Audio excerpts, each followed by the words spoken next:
আমার নাম শহীদুল ইসলাম বাবর।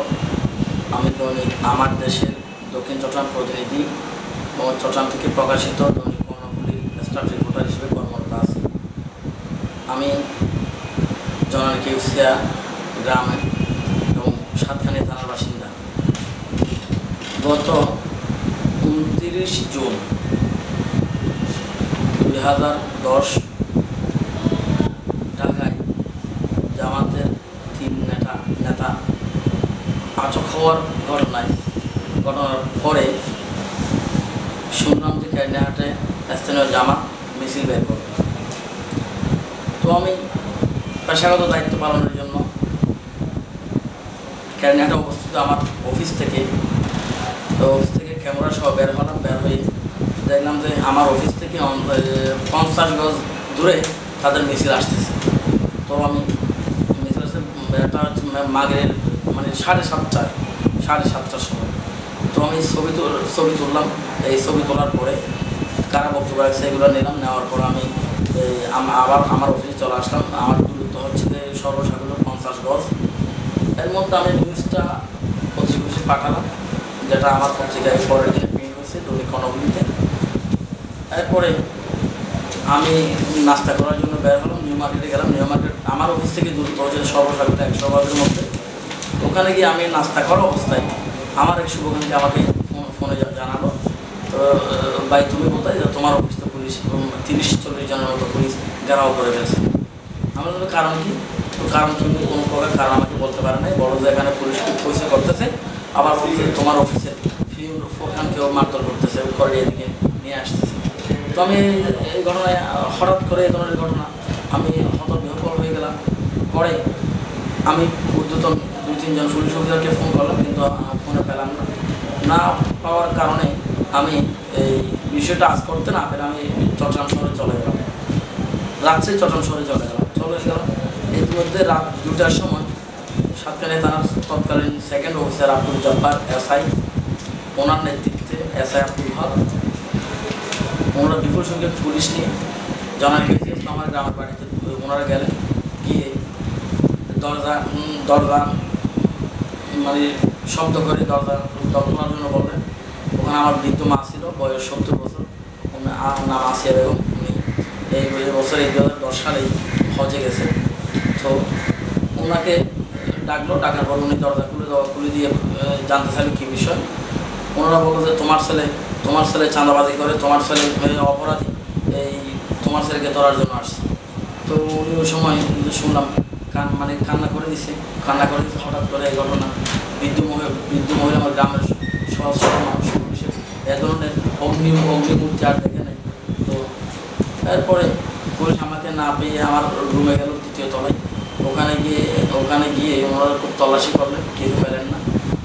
পরে বাড়ির সামনে এসে বলতেছে, সাংবাদিক বাবর এত কয় টাকা চাকরি করেন, এত বড় বাড়ি কেমনে করছেন, এইগুলো বলে আমার মাকে মানে দীক্ষার দিল, পরে গালিগালাজ করলো।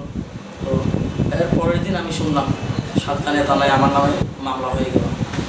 পরে কপি নিয়ে জানতে পারলাম এই মিছিল করার অপরাধে জামাতের নেতাদের বিরুদ্ধে মামলা হলো। সেই মামলায় আমাকে 6 নম্বর আদালত আসলে করা হয়েছে। এরপরে আমি আমার বিভিন্ন পত্রিকা অফিসে আমি যোগাযোগ করে ওনারা পরামর্শ দিল যে হাইকোর্ট থেকে জামিনে চলে আসে। তো আমি হাইকোর্টে গিয়ে জামিন নিলাম। জামিন নেওয়ার আমাকে 4 মাসের জামিন দিল। জামিন নেওয়ার পরে আমি আদালতের অনুমতি সাপেক্ষে আমি সৌদি আরব ওমরা করতে গেছি। 1 মাস পর আসার পরে আবার আমি নিম্ন আদালতে আত্মসমর্পণ করলাম, করে ওখানে আবার জামিন নিলাম। জামিন নেওয়ার পরে আমি সাতখানিয়া এসে কাজ শুরু করেছি। এই অবস্থায় পুলিশের একটি সূত্র আমাকে জানালো, বলো যে আপনার বিরুদ্ধে এসআই জব্বার খুনের মামলা দিচ্ছে। আমি বললাম আমি কোনো সময় কোনো লোককে থাপ্পড় মারি না, আমার বিরুদ্ধে কেমনে খুনের মামলা হয়, বলো তুমি এভাবে ট্রলসিং করতেছে। এই কথা জানার পরে আমি আরও খবর নিলাম, দেখলাম যে হ্যাঁ এ ধরনের প্রস্তুতি নিচ্ছে। তারপর আমি তৎকালীন পুলিশ প্রধান ইন্সপেক্টর জেনারেল নূর মোহাম্মদ সাহেবের সাথে দেখা করে আমি আমার অভিযোগ জানালাম।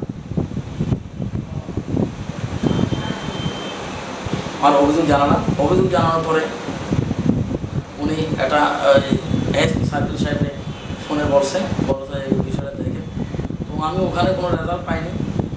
রেজাল্ট না পেয়ে ঠিক পরে এর মাসখানেক পরে আমার নামে ওই যে একটা মোবাইল চুরির ঘটনা ছিল, সেটা ছিল যে গত 29 জানুয়ারি, সরি ওই 26 জানুয়ারি এই মোবাইল চুরি করতে গিয়ে এক রোহিঙ্গা যুবক নিহত হলো ক্যানিহাটে।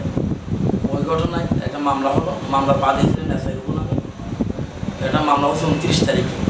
তো এই মামলায় একজন আসামি আফসার নাম, উনি 164 করছে আদালতে, ওখানে অনেক ব্যবসায়ী নাম আছে।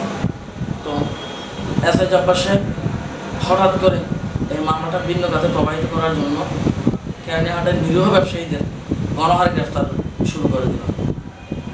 গণহারে গ্রেফতার করার কারণে আমি যেহেতু ক্যানিহাট ব্যবসায়ী সমিতির অর্থ সম্পাদক এবং আমাদের সংগঠনের একটা বামমূর্তি আছে, তো এটা ব্যবসায়ীদের পরামর্শক্রমে আমরা পুলিশের বিরুদ্ধে সংবাদ সম্মেলন করছি সাতক্ষীরা প্রেস ক্লাবে, যেটা আমাদের পত্রিকায় কাটিং আছে, পত্রিকা আছে এটা।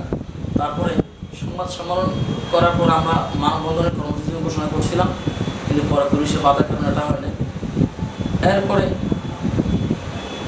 দীর্ঘদিন পর আমি তো আমরা আমি অলরেডি আগে আসি, সাতক্ষীরায় কাজ করতেছি, এই অবস্থায় আমাকে ওই মোবাইল চুরি করতে গিয়ে যুবক নিহত হওয়ার ঘটনায়, গণপিটুনিতে যুবক নিহত হওয়ার ঘটনায় আমাকে চার্জশিটভুক্ত আসামি করা হয়।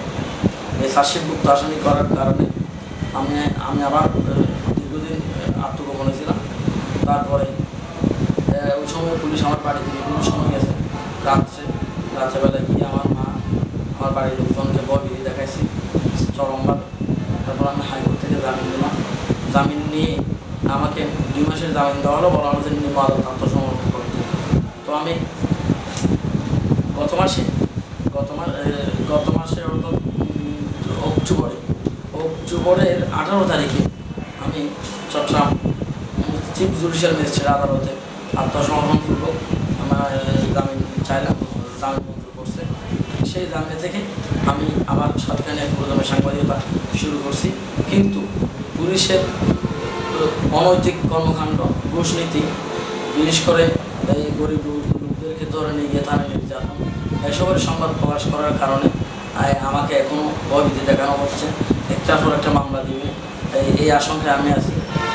যদি আমি একজন কলম সৈনিক, আমি পত্রিকায় লিখি, এটা আমার পেশা, এই পেশাগত দায়িত্ব পালন করতে গিয়ে পুলিশের অন্যায় অত্যাচারের বিরুদ্ধে সংবাদ প্রকাশ করতে গিয়ে যদি আমরা সাংবাদিকরা যদি একের পর মিথ্যা বানোয়াট ভিত্তির মামলার আসামি হয়ে যায়, তাহলে আমাদের কলম স্তব্ধ হয়ে যাবে, স্তব্ধ হয়ে যাওয়ার আশঙ্কা আছে, আমরা ক্ষতিগ্রস্ত হয়ে যাব। এই আমাকে বিভিন্ন মামলা দেওয়ার কারণে আমার পরিবারের আজকে বিপর্যয়ের সম্মুখীন, আমার পরিবারের শান্তি নাই।